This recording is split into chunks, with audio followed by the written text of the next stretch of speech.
Vivo flagship lineup இப்போ Vivo X90 launch ஆயிருக்கு. flagship smartphone அப்படின்னு சொன்னாவே இப்போ DSLR அளவுக்கு கேமரா சென்ட்ரிக்காக தான் கொண்டு வராங்க. இந்த ஸ்மார்ட் ஃபோன்லையும் கேமராக்கு எக்கச்சக்கமான ஃபீச்சர்ஸ் இருக்குது.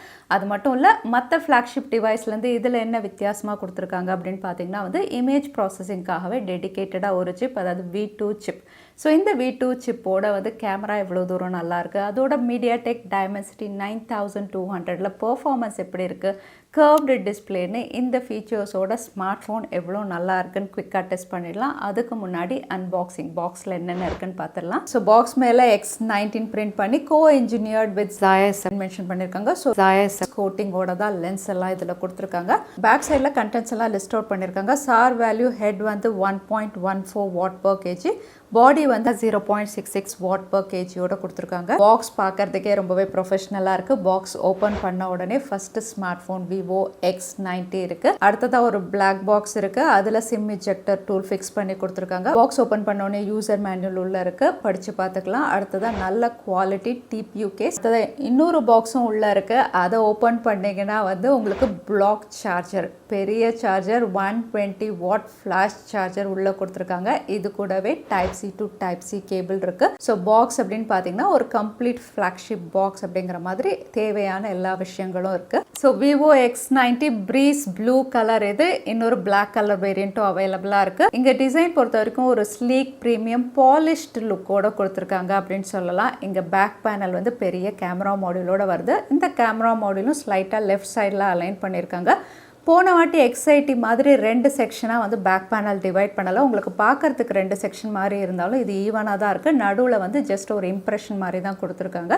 அதனால் பார்க்கறதுக்கு நல்லாவே இருக்குது. கர்வ்டு சைட்ஸ், கார்னர் எல்லாம் உங்களுக்கு ரவுண்டட் ஃபினிஷ் அப்படிங்கிறதுனால கையில் ஹோல்ட் பண்ணும்போது கிரிப் நல்லாயிருக்கு. ஹெவியாகவும் இல்லை, வெயிட் 196 கிராம். ஸ்லீக்காக ஃபினிஷ் நல்லாவே இருக்குது. பேக் பேனல் ஸ்மூத் மேட் ஃபினிஷோட வருது. இங்கே போர்ட்ஸ் அண்ட் பட்டன்ஸ் பொறுத்த வரைக்கும் ரைட் சைடில் volume up and down, power button கொடுத்துருக்காங்க. கீழே SIM slot, mic, type C port, speaker grill இருக்கு. மேலே செகண்டரி நாய்ஸ் கேன்சலேஷன் மைக், கூடவே இன்ஃப்ராரெட் சென்சாரும் அவைலபிளாக இருக்கு. இதோட ப்ரொஃபஷனல் ஃபோட்டோகிராஃபின்னு Vivo V27 மாதிரி இதுலயும் மேலே பிரிண்ட் பண்ணியிருக்காங்க. இங்கே சிம் ஸ்லாட் அப்படின்னு பார்த்தீங்கன்னா டுவல் சிம்மோட தான் வருது. ஸோ மெமரி கார்டு போட்டு ஸ்டோரேஜ் நீங்கள் எக்ஸ்பேண்ட் பண்ண முடியாது. அதே front panel 3D curved display size 6.78 inches full HD plus AMOLED பேனலோட கொடுத்துருக்காங்க. HDR10+ சப்போர்ட், அதோட ஸ்காட் எக்ஸ்டென்ஷன் ஆல்ஃபா ப்ரொடெக்ஷனும் அவைலபிளாக இருக்கு. இங்கே அடிஷ்னலாக IP64 ரேட்டிங் அப்படிங்கிறதுனால கம்ப்ளீட் டஸ்ட் ப்ரொடெக்ஷன். அதே வாட்டர் ரெசிஸ்டன்ட் பொறுத்த வரைக்கும் இது ஸ்பிளாஷ் ரெசிஸ்டன்ட் அப்படின்னு சொல்லலாம். லைட்டாக மழை தண்ணி பட்டாலோ, தண்ணி இதில் லைட்டாக தெளிச்சாலோ எதுவும் ஆகாது. அதோட Zeiss கலர் மோட் கொடுத்துருக்கிறதுனால கலர் அக்யூரேசி நல்லா இருக்கு. அதோட டிஸ்பிளேலையும் V2 இமேஜ் சிப்பை இன்டெகிரேட் பண்ணியிருக்கிறதுனால உங்களுக்கு AI ஸ்மார்ட் ஐ ப்ரொடெக்ஷன் இருக்கு. அதனால ப்ளூ லைட் எமிஷனை எவ்வளோ முடியுதோ இது கண்ட்ரோல் பண்ணும். எவ்வளோ நேரம் நீங்கள் மூவிஸ் பார்க்குறீங்கனாலும் சரி. ஸோ இங்கே விஷுவல் எக்ஸ்பீரியன்ஸ் அப்படின்னு பார்த்தீங்கன்னா 3D கர்வ்டு டிஸ்பிளே அப்படிங்கிறதுனால ஒரு ஃபுல் வியூ எக்ஸ்பீரியன்ஸ் நீங்கள் பண்ணலாம். அதோட HDR மேனேஜ்மெண்ட் அப்படின்னு பார்த்தீங்கன்னா நீங்கள் ஃபுல் வியூவாக பார்க்கும்போது மட்டும் இல்லை, பிக்சர் இன் பிக்சர் மோடில் ஸ்மால் ஸ்க்ரீனில் கூட HDR மேனேஜ்மெண்ட் நல்லாவே பண்ணியிருக்காங்க. ஸோ டிஸ்பிளே எக்ஸ்பீரியன்ஸ் நல்லாவே இருக்குது இதில். அதோட AMOLED panel optical in display fingerprint சென்சாரோட வருது. குவிக்காக உங்களுக்கு அன்லாக் ஆகுது. இது கூடவே ஆடியோ அப்படின்னு பார்த்தீங்கன்னா டுவல் ஸ்பீக்கர்ஸோட வருது. ஆடியோ குவாலிட்டி நல்லாயிருக்கு, ஓக்கஸ் கிறிஸ்பாக இருக்குது, பேஸும் அழகாக மெயின்டைன் பண்ணுது. அடுத்ததாக பிக்கெஸ்ட் ஹைலைட் கேமரா தான்.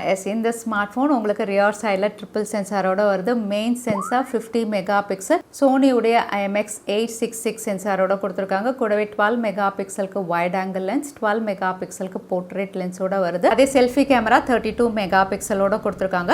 இங்கே கேமரா செக்மெண்ட்ல பிக் அப்கிரேட் அப்படின்னு பார்த்தீங்கன்னா Zeiss கோட்டிங் 3 லென்ஸ்லையுமே கொடுத்துருக்காங்க. அதனால நீங்கள் பிக்சர்ஸ் கிளிக் பண்ணும்போது நேச்சுரல் சைட் வேணும் அப்படின்னு யோசிச்சிங்கன்னா நீங்கள் Zeiss லென்ஸை எனேபிள் பண்ணிக்கிட்டிங்கன்னா எல்லாமே ஆக்சுவலாக நேரில் எப்படி பார்க்குறீங்களோ அதே மாதிரி உங்களுக்கு பிக்சர்ஸ் கிளிக் ஆகும். இல்லை எனக்கு கொஞ்சம் கலர்ஸ் என்ஹான்ஸ் பண்ணணும் அப்படின்னாலும் அந்த ஆப்ஷனும் அவைலபிளாக இருக்குது. AI உங்களுக்கு இன்டெகிரேட் பண்ணியிருக்காங்க. அதோட Vivo V2 chip image processing அப்படின்னு பார்த்தீங்கன்னா ரொம்பவே குவிக்காக இருக்குது. நாய்ஸ் ரிடக்ஷன் ரொம்பவே நல்லா பண்ணியிருக்காங்க. எஸ்பெஷலி ஷேடோஸ் எல்லாமே உங்களுக்கு நாய்ஸே தெரியாது. அதோட டைனமிக் ரேஞ்ச் நல்லா இருக்குது. அதே லோ லைட் ஃபோட்டோகிராஃபி அப்படின்னு பார்த்தீங்கன்னா உங்களுக்கு சுத்தமாக நாய்ஸே இருக்காது. டீட்டெயில்ஸ் நல்லா இருக்குது. உங்களுக்கு லைட் அழகாக கண்ட்ரோல் பண்ணி வந்து ஷார்ட்ஸ் ரொம்பவே நல்லாயிருக்கு.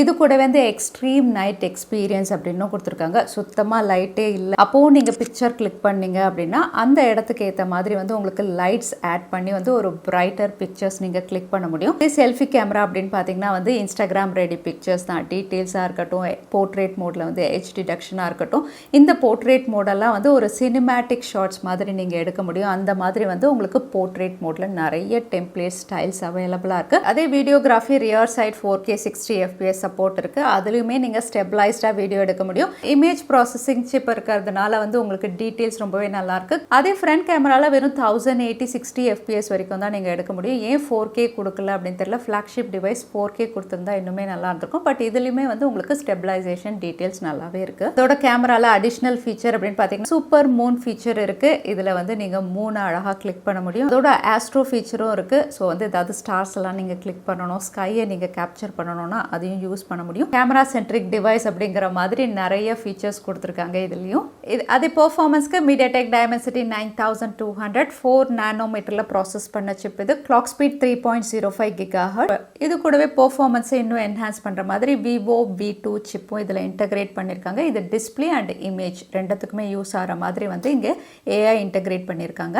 இதில் பெர்ஃபார்மன்ஸ் அப்படின்னு பார்த்தீங்கன்னா வந்து ஒவ்வொரு டெஸ்ட்லையுமே வந்து எல்லாமே அவுட் பெர்ஃபார்ம் பண்ணிச்சுன்னு தான் சொல்லணும். இங்கே அந்த ஸ்கோர் அப்படின்னு பார்த்தீங்கன்னா 11 lakhஸ்க்கு மேலே ஸ்கோர் பண்ணியிருக்கு. இங்கே பெர்ஃபார்மன்ஸ் ரொம்பவே பவர்ஃபுல் சிப். அதில் கென்ஷன் இம்பாக்ட் அப்படின்னு பார்த்தீங்கன்னா ஈஸியாக நீங்கள் விளையாட முடியும். ஃப்ரேம் ட்ராப்ஸ் நீங்கள் பார்க்க முடியாது. அதோட கேம் விளையாடும் போது எக்ஸ் ஆக்சிஸ் லீனியர் மோட்டர் இருக்கிறதுனால வந்து உங்களுக்கு 4D கேம் வைப்ரேஷனாக இருக்கட்டும், வைப்ரேஷன் ஃபீட்பேக்காக இருக்கட்டும், ஒரு இம்மர்சிவ் எக்ஸ்பீரியன்ஸ் அப்படின்னு சொல்லலாம் கேம் விளையாடுறதுக்கு இந்த ஸ்மார்ட் ஃபோனில். அதே சமயத்தில் ஹை பெர்ஃபார்மன்ஸ் சிப் அப்படிங்கிறதுனால உங்களுக்கு டெம்பரேச்சரும் 42லேருந்து 43 வரைக்கும் உங்களுக்கு டச் பண்ணுது.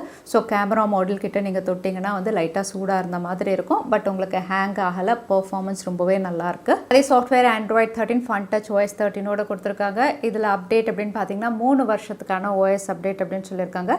இங்கே Fun Touch OS அப்படின்னு பார்த்தீங்கன்னா ப்ரைவசி டேஷ்போர்டு இருக்குது. அதோட கஸ்டமைசேஷன் ஆப்ஷன் நல்லாயிருக்கு. அனிமேஷன் அதை விட ரொம்பவே நல்லாயிருக்கு.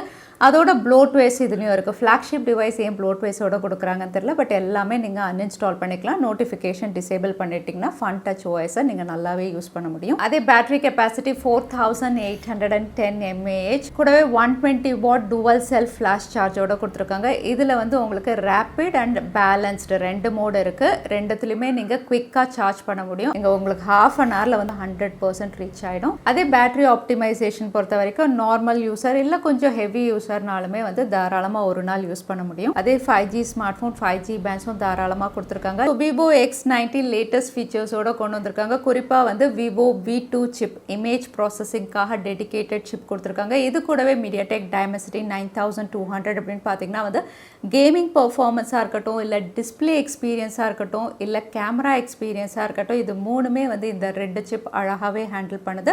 அது கூடவே வந்து உங்களுக்கு ஜாயஸ் கோட்டிங் கொடுத்துருக்காங்க எக்ஸ்க்ளூசிவாக இருக்கிறதுக்காக, நேச்சுரல் ஷார்ட்ஸ் கிளிக் பண்ணுறதுக்கு. அதோட பேட்டரியை பெஸ்ட்டாக ஹேண்டில் பண்ணுறதுக்காக பேலன்ஸ் மோட், டுவல் செல் டெக்னாலஜின்னு எல்லா செக்மெண்ட்லையுமே வந்து ஃப்ளாக்ஷிப் லெவல் எக்ஸ்பீரியன்ஸ் பண்ணுற மாதிரி வந்து புது ஃபீச்சர்ஸோட கொண்டு வந்திருக்காங்க. ஸோ இந்த ஃபீச்சர்ஸோட விலை அப்படின்னு பார்த்தீங்கன்னா எக்ஸாக்ட் ப்ரைஸ் எனக்கு தெரியல. பிராண்ட் அனௌன்ஸ் பண்ணணும்னு உங்களுக்கு ஃபர்ஸ்ட் கமெண்ட்டில் பின் பண்ணுறேன். ஃப்ளாக்ஷிப் ஃபீச்சர்ஸோட ப்ரைஸ் அப்படின்னு நம்ம கெஸ் பண்ணணும் அப்படின்னா 55,000லேருந்து 60,000க்கு இது லான்ச் ஆகலாம் அப்படின்னு தெரியுது. ஸோ Vivo X90 இந்த ஃபீச்சர்ஸோட எந்த விலைக்கு லான்ச் ஆனால் கரெக்டாக இருக்கும்னு நீங்கள் நினைக்கிறீங்க? தவறாமல் கமெண்ட்டில் ஷேர் பண்ணுங்கள். வீடியோ பிடிச்சிருந்தா லைக் பண்ணுங்கள். உங்கள் ஃப்ரெண்ட்ஸோடையும் ஷேர் பண்ணுங்கள். இன்னொரு வீடியோவில் பார்க்குறேன். Stay safe, stay happy.